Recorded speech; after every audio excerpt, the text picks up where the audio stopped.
2020 corona காலகட்டத்தில் தந்தை மகன் ஜெயராஜ் ஃபீனிக்ஸ் கொலை வழக்கு நம்ம எல்லாருக்குமே ரொம்ப தெரிஞ்ச ஒரு விஷயமா இருந்துச்சு.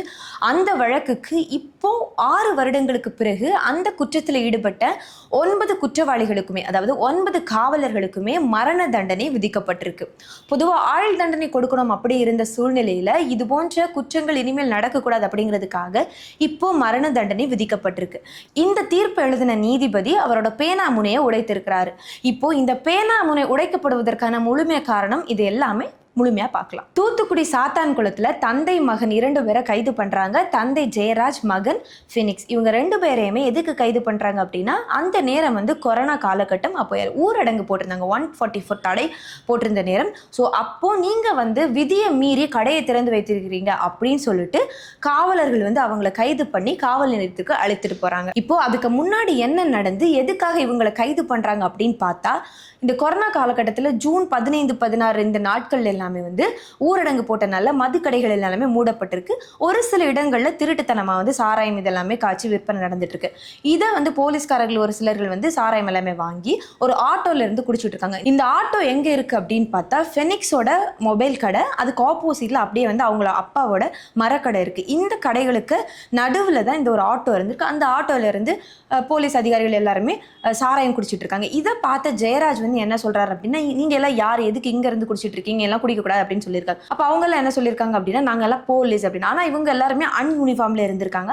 ஜெயராஜ் என்ன சொல்றாரு அப்படின்னா, நீங்க போலீஸா இருந்தாலும் இங்க இருந்தெல்லாம் குடிக்க கூடாது அப்படின்னு சொல்லியிருக்காங்க. இதை அங்க இருந்து ஒரு போலீஸ் அதிகாரி வீடியோ எடுத்திருக்காரு. வீடியோ எடுத்தது மட்டும் இல்லாம அவங்களோட கடை இதெல்லாமே போட்டோ எடுத்து இவங்களோட போலீஸ் குரூப்ல அனுப்பிச்சிருக்காங்க. இதை பார்த்த மத்த போலீஸ் மேல் அதிகாரிகள் எல்லாருமே, யார் இவங்க எப்படி ஒரு நம்ம போலீஸ் அதிகாரிகளை மிரட்டலாம், இந்த மாதிரி தரைக்குறைவா பேசலாம் அப்படிங்கிற மாதிரி சொல்லியிருக்காங்க. அதுக்கு அடுத்த நாள் அவரோட ஃபீனிக்ஸோட கடைக்கு மொபைல் வாங்குறாங்க. மொபைல் வாங்கிட்டு காசு எதுவுமே தராம இருந்தாங்க. என்ன சொல்றாங்க அப்படின்னா, ஐயா வாங்கிட்டு வர சொல்லியிருக்காரு, காசுலாம் தர வேண்டாம்னு சொல்லியிருக்காரு அப்படின்னு சொல்லியிருக்காங்க. அப்போ ஃபீனிக்ஸ் என்ன சொல்லியிருக்காரு அப்படின்னா, நான் எங்க அப்பா கிட்ட கேட்கணும் அப்படின்னு சொல்லியிருக்காங்க. அவங்க அப்பா என்ன சொல்லியிருக்காங்கன்னா, காசெல்லாம் தராம உங்களுக்கு ஃபோன் தர முடியாது, நீங்க காசு கொடுக்கணும் அப்படின்னு சொல்லியிருக்காங்க. அப்படின்னு சொல்லி கொஞ்சம் மிரட்டி இருக்காங்க. அதையுமே ஒருத்தர் வீடியோ எடுத்து திரும்ப அதே மாதிரி அவங்களோட குரூப்ல அனுப்பிச்சிருக்காங்க. அதுக்கப்புறம் இந்த போலீஸ் எல்லாருமே ட்ரிகர் ஆகி, இந்த அப்பா பையன் நம்மளை தரைக்குறைவா பேசிட்டாங்க அப்படின்னு சொல்லிட்டு அதுக்கு அடுத்த நாள் வேணும்னே ரவுண்ட்ஸ் போயிட்டு அவங்க 2 பேரையுமே அரெஸ்ட் பண்ணி அழைச்சிட்டு போறாங்க காவல் நிலையத்துக்கு. ஜூன் 19ஆம் தேதி இவங்களை அரெஸ்ட் பண்ணி அழைச்சிட்டு போறாங்க. ஜூன் 21ஆம் தேதி நைட்டு வரைக்குமே இவங்களை அடின்னு அடிச்சிருக்காங்க. எந்த அளவுக்கு அடிச்சிருக்காங்க அப்படின்னா, அந்த போலீஸ் ஸ்டேஷன் மொத்தமே ரத்தக்கரை ஆகிற அளவுக்கு அடிச்சிருக்காங்க. அவங்க அடிச்ச அடியில அப்பா மகன் 2 பேருமே இறந்து போயிட்டாங்க. ஆனா அவங்க என்ன சொல்லியிருந்தாங்க அப்படின்னா, சில கதைகள் எல்லாமே சொல்லியிருந்தாங்க. நாங்க அடிக்கும் போது அவங்க தடுத்ததுல அவங்க உருண்டு விழுந்ததுல வயிற்றுல அடிபட்டு இறந்துட்டாங்க, அந்த மாதிரிலாம் சொல்லியிருந்தாங்க.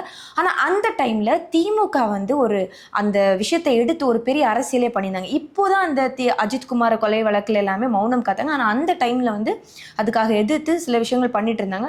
அப்பவுமே அவங்க வாக்குறுதியிலுமே சொல்லியிருப்பாங்க, ஜெயராஜ் ஃபீனிக்ஸ் கொலை வழக்குக்கு நாங்க நீதி வாங்கி தருவோம் அந்த மாதிரி. அதே மாதிரி இப்போ ஒரு 6 வருடங்களுக்கு இழுத்து பிடிச்சி எப்படியோ ஒரு நீதி கிடைக்கப்பட்டிருக்கு. இந்த நீதிக்கு முக்கியமான காரணமா இருந்த ஐ விட்னஸ் யாரு அப்படின்னு பார்த்தா, மேல அவர் அடின்னு அடிச்சுட்டு இருக்கும்போது கீழே ஒரு காவலர் ரேவதி அப்படின்னு சொல்லிட்டு இருந்திருக்காங்க.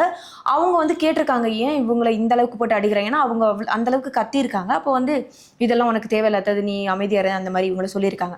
அதுக்கப்புறம் இவங்களுமே அன்னைக்கு நைட்டு வரைக்குமே அங்க இருந்திருக்காங்க. அதுக்கப்புறம் காலையில இவங்க பயந்து இவங்களுமே வீட்டுக்கு போயிட்டு இருக்காங்க. ரேவதி அவங்க என்ன சொல்றாங்க அப்படின்னா, அங்க இருந்த போலீஸ் அதிகாரிகள் எல்லாருமே போதையில இருந்தாங்க. போதையில 2 பேரை போட்டு இந்த அடி அடிக்கிறாங்களே அப்படின்னு சொல்லிட்டு நான் பயந்து தான் நான் வீட்டுக்கு வந்துட்டேன் அப்படின்னு சொல்லிட்டு இப்போ அவங்க சாட்சியம் சொல்லியிருக்காங்க. அவங்க தான் இப்போ ஒரு ஐ விட்னஸா இருந்து இந்த வழக்குக்கு இப்போ இந்த மாதிரியான ஒரு தீர்ப்பு வழங்கப்பட்டிருக்கு. இந்தியாவிலே முதல் முறையா இப்படி ஒரு மரண தண்டனை விதிக்கப்பட்டிருக்கிறதுக்கு மொத்த நாடுமே வியப்பா பார்த்துட்டு இருக்கு.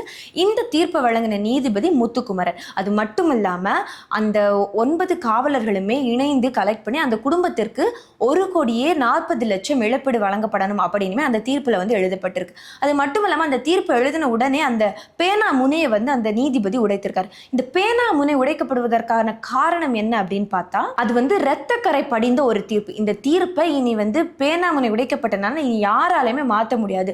அதாவது அந்த தீர்ப்பு வழங்கின நீதிபதியாலுமே கூட இந்த தீர்ப்பை இனிமே மாற்ற முடியாது அப்படிங்கிறதுக்காக தான் அந்த பேனா முனை உடைக்கப்படுகிறது. குடியரசுத் தலைவர் கிட்ட போகலாம், இல்ல மனு கொடுக்கலாம், கருணை மனு கொடுக்கலாம் அப்படின்னு எதுவுமே இதுல இனிமே சாத்தியமாகாது. அந்த 9 நபர்களுக்குமே மரண தண்டனை தான். இப்போ 6 வருடங்களுக்கு பிறகு இந்த வழக்குல குற்றவாளிகளுக்கு மரண தண்டனை விதிக்கப்பட்டதை பத்தி நீங்க என்ன நினைக்கிறீங்க?